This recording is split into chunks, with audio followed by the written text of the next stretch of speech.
All right, Jet fans, welcome back. We got a emergency talk here. We got Mike LaFleur was on the sideline, was in the booth, and now he's out of the building, Dan.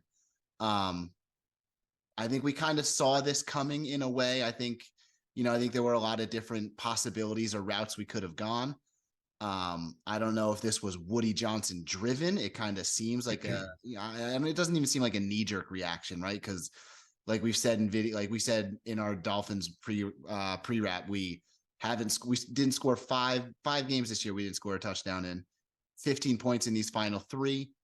So the offense obviously was just not clicking on where it needed to be. Now, again, we revolving door of quarterback, a lot of different things, many different line combinations, offensive line combinations. But something had to go, right? Like, I don't think they were dumping Wilson. I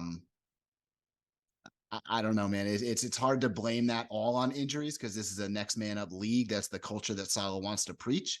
So you can't use that excuse, in my opinion. And LaFleur had to go. So what are your thoughts? Yeah, it was. I mean, it was definitely a little bit of a scapegoat type of situation. It Yeah. was like who is going to call for all of this horrendous offensive play, especially down the stretch, when all you needed was adequate offensive, Exactly. just adequate in the red zone, adequately move the ball down the field, adequate QB play, and we had some of the worst in crunch time. Yeah. So whether it's fair for him to be fired or not, that doesn't matter in the NFL. There is no fair. This is a business and it's numbers driven. And at the end of the day, if you don't have enough wins and you had everything put in place for you to get the amount of wins that you should have gotten and you weren't able to do it, well, then you're going to be fired. Yeah. You can talk to your blue in the face about excuses about offensive line and quarterback, and we didn't have this and we didn't have that, but it's just straight numbers driven. And LaFleur, for one reason or the next, didn't do enough to score touchdowns, score one touchdown. Yeah. And I think it was just so bad. There was no coming back from it. Because if you bring LaFleur back next year and in the first 2 or 3 games, we look kind of like the same team that we did last year, where we're not able to move the ball, or we're winning games 17-13, 2017, and we're just squeaking by with some of the weapons that we have on offense. And then hopefully we add even more. We solidify the offensive line. We bring back maybe we signed maybe even another wide receiver that's able to compete. Yeah. I think Garrett Wilson is emerging as your number one. Elijah Moore needs to get more involved. Why that dude? I mean, at the end of Elijah Moore's rookie year, he was looking like our number one wide receiver. Yeah. And then he became nothing. And the offensive coordinator has to be I understand that we didn't have a quarterback in there for him to be able to make those plays, but Garrett Wilson figured it out.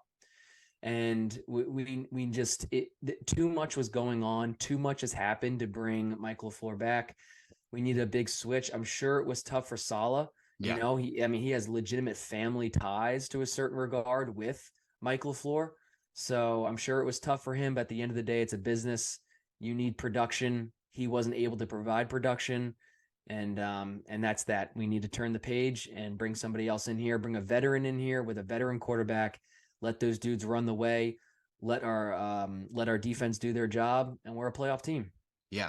I mean, I agree, dude. I don't think there's any way we bring in an unknown or unproven offensive coordinator or quarterbacks coach kind of guy. You know what I mean? Like we tried that. We did it. Didn't work.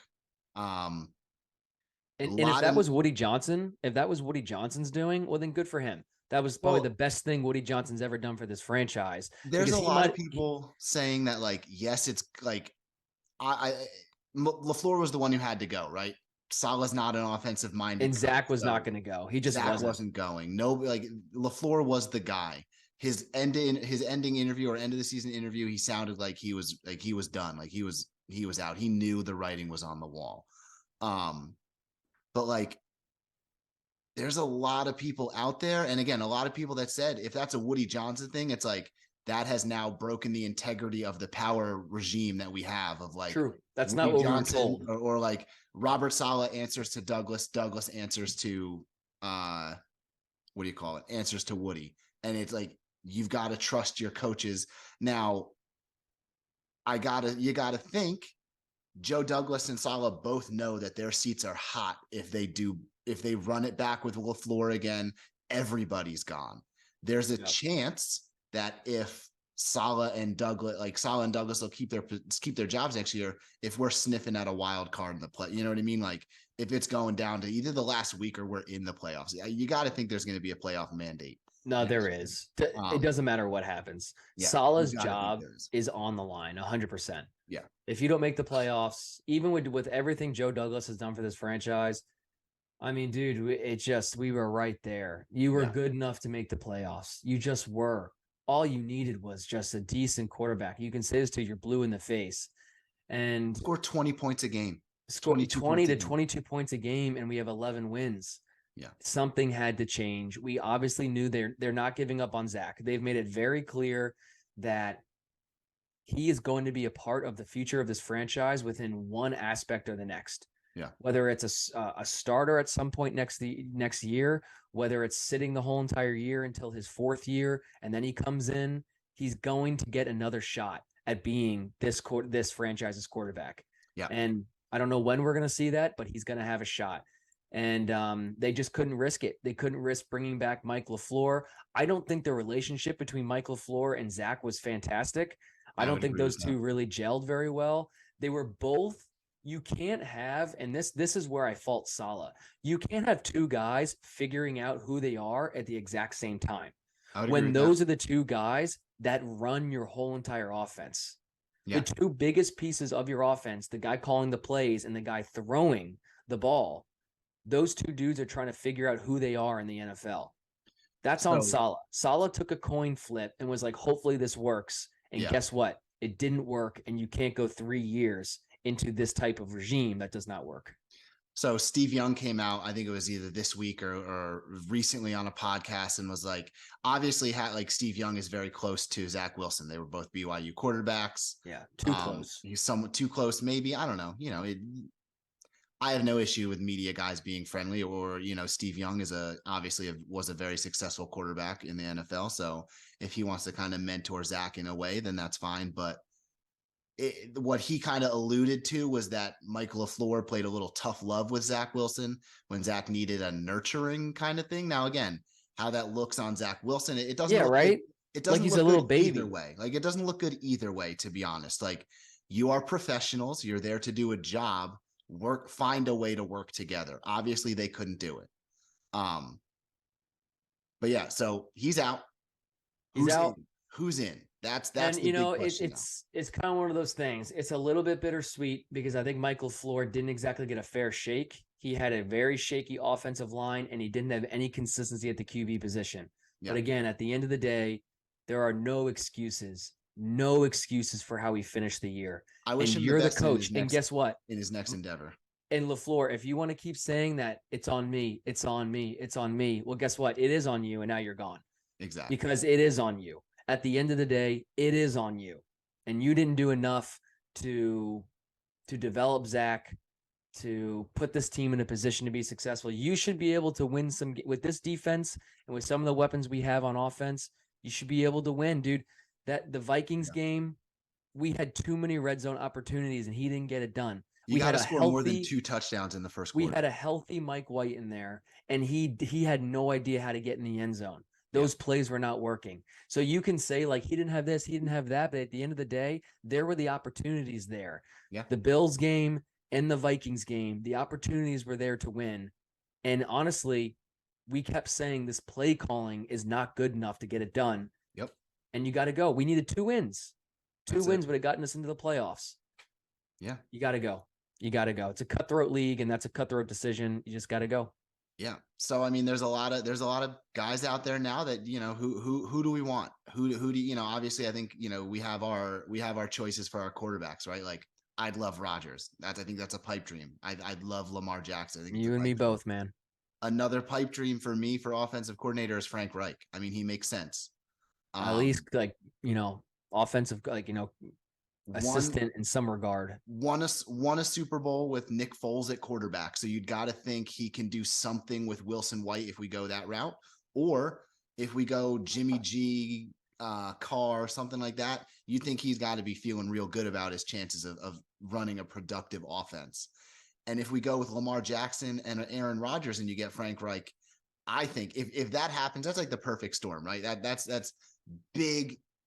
If I had a wish list and millions and billions of dollars, Yeah, and man, billions and billions in zillions. and zillions, I'd But hire Frank Reich and get Lamar Jackson I and believe get, in JD. I think he has the yeah, ability to make a pull like that. Essentially, what you're selling, it's difficult because you're selling both an extremely positive and extremely negative thing when you get here. Like you get here and it's like a question mark. It's like we got a quarterback coming in, you're developing your own scheme, you're gonna have to work with that quarterback. you got the This head possibility coach, of the GM and head coach being done after yeah, this year. exactly. So call a lame It's duck, like, right? dude, if you don't make this work, then everybody's gone, Yeah, essentially. But if you a lot do of make pressure. this work, you might be here for a long time. And think about the positives on this team.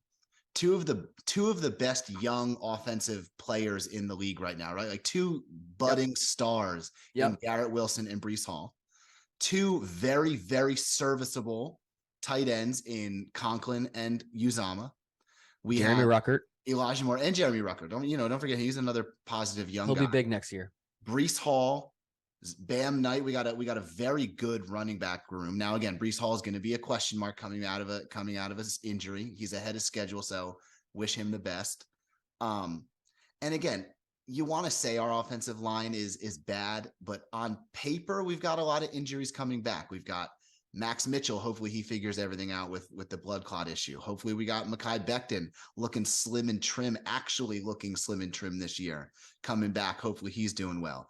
AVT is doing well with his triceps. So that offensive line is looking like it's going to come back healthy next year. We've got the 13th overall draft pick, which I want an offensive tackle. I want that guy. Where's he at? A Northwestern, Soronsky or something like that. And then Johnson out of Ohio State looked good. So you've got that chance. I think we go first round. If we don't trade that pick, we get an offensive lineman in the first round.